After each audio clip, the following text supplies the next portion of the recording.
The nights are getting darker, but thankfully, Shirley Ballas is back to brighten up your Saturday evening. She's made a dazzling return to the dance floor as Strictly's head When judge. Shirley joins us now, and let's start right there because it's never too early for a 10 from Shirley. I mean, that performance was incredible. Week 3, and you're pulling out the 10s. Well, who would have thought? We go into week 3, Yeah. Everybody turned in a great performance, and then we concluded with a performance from John and Johannes that was just off the chart. Yeah. So I said, I mean, you're not being overly generous this year. It's the fact that the standard is higher than normal? The standard is higher, and I believe that I must score according to what I see. So if it deserves a 10, I'm giving. It might be a 3 next week or a 2, and then people will be, oh, the scores are all over the place. But you have to mark what you see at that moment. Well, you've had a bit of that this time because the last 2 weeks you've had the deciding vote as head judge, so it's come down to you, which obviously means Twitter and every other thing ignites and they either agree with you or disagree with you.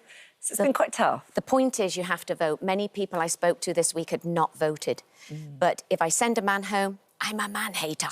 If I send a woman home, it's because I'm old and ugly and I don't want to send, I'm sending a lovely young girl home. It's nothing to do with that at all. So you get trolled. Oh, I get it all the time, all the time. But at the end of the day, my job is to mark exactly what I see at that moment, and I do. And I can sleep at night, and I do it with honesty. So yeah, I'm quite right. proud of that. Yeah. And great panel, great fun. Anton, you're loving. I love Anton de Beck. Now, let me tell you a little secret, though. Bruno never did this, but we have a little man called Billy, and he brings a mirror along, and Anton looks in it, so everything is immaculate. I say, mirror, mirror on the wall, who is the fairest of them all? He goes, I, Anton, as he's correcting. Looks like he's fallen out of GQ, smells divine. Such a gentleman. What a treat for all of us. So that kind of leads us very nicely into the book, really, because you've got Anton there who's sort of not a hair out of place, the sequence, the glamour of shows like this, of your life. But really, it's behind the scenes of the bits that you don't see, which is often the most interesting part. And this is the paperback version of your book, Behind the Sequence. So you get to sort of rip back the shine of all of that and see what's really going on. Why was this kind of the right time for you, do you think, to write this book? I think that because we had the pandemic, I was in lockdown, I'd been asked several times to write a book, and it just seemed an appropriate time when I could really go into my thoughts and go back in my life. It was a difficult write, but it has got highs and lows and journeys, but I'm hoping it will be inspiring. The end line, when people tell you you can't, you can. Where there is a will, there is a way. And I think in my life, I found the way. Yeah. The thing is that you go through all of you say it's like opening a Pandora's box. And you go through being bullied at school, your 2 divorces, the sudden death tragic death of your brother in 2003.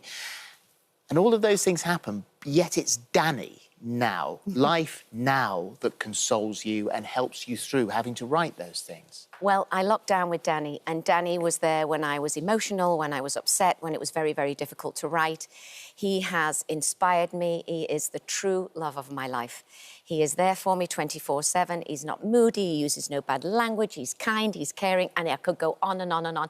And I miss him because I haven't seen him for a while, so sending him a kiss. Where is he now? He is, I think, in Newcastle on Blood Brothers. Right. So he plays Sammy, like an 11-year-old. It's a bit unnerving. But And your son also, the sort of Broadway star, he's done loads of stuff. Mark, yes, played Frankie Valli in Jersey Boys on Broadway and Charlie Price on Broadway. Having lunch with Gary Barlow today. Yes, he's having lunch, yes, in LA. Yeah, just very strange, you see all the wine and there's my son's having lunch with him, so that's lovely. How funny. And talking of Broadway, I mean, the book, they're thinking of turning it into a stage show. Now, there's a process this has to go through, but this could happen. Well, it takes about 5 years to get something on Broadway, I'm learning, and we are on about stage 3 or 4. I've already been on the Zooms with the attorneys and my management and so on and so forth, and it looks like they're really taken with the book. So if that ever went to Broadway, the fact that my son's been on it, the fact it was a dream of mine. Who would you get to play you? Oh, there's a little girl in America called Zendaya. And she was on Dancing with the Stars at one point. A lovely, lovely woman and a great actress. And I think that might be... She'd be the one. She could be the one, yeah. That's exciting, Shirley. And what about Panto this year? Because it's back, it's back. Oh, my goodness. I'm not playing the fairy this year. I'm playing the Wicked Ween. I, Ivana, Queen of Carathu. So boys and girls, don't you hiss and boo. I'm evil, I'm wicked, I'm vile and no good. I'm even worse than Craig Revel Horwood. That's very good. So I've rehearsed You learned your lines early. I was going to say I Hammond have. till Christmas. Snow White and the Seven Dwarfs, Tunbridge Wells, be there. It's going to be Well, fabulous. how come you know your lines already? Because I get that pamphlet book thing, the script, yeah, that thing.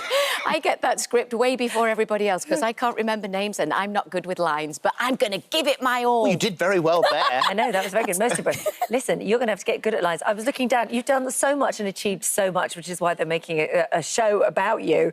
But there are so many things you want to do. One of those things, Coronation Street. Oh, I'd love to go on Coronation Street. I really feel like I could adapt myself. And, you know, I'm from the north. I love the show. It's on twice a day in my house. My mother lives and dies by it. We're watching all the reruns from 100 years So ago. we got Miriam Wouldn't be, Markley. yeah, we got telling on, you. didn't we? We Yeah. managed to call the midwife. We got her onto there, no problem. So listen, we have You were on ways. Midsummer Murders. I was on me.